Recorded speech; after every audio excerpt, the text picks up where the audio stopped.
بسم اللہ الرحمن الرحیم۔ قربانی کے شرائط۔ قربانی کے لیے شرائط کیا ہے؟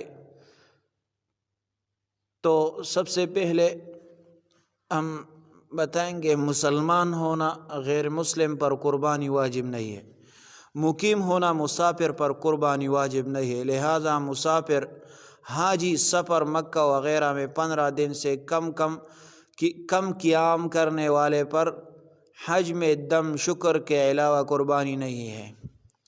آزاد ہونا غلام پر نہیں ہے، بالغ ہونا نابالغ پر نہیں ہے، عاقل ہونا مجنون پر نہیں ہے، پاگل پر نہیں ہے، مالدار صاحب نصاب ہونا غیر صاحب نصاب پر نہیں ہے، جانور حرام رقم سے نہ خریدا گیا ہو ورنہ کسی بھی شریک کی قربانی نہ ہوگی، لہذا حرام اداروں کے ملازمین، مثلا سودی بینک ملازم، انشورنس ملازم وغیرہ و دیگر مال حرام والوں کے ساتھ قربانی جائز نہیں ہے۔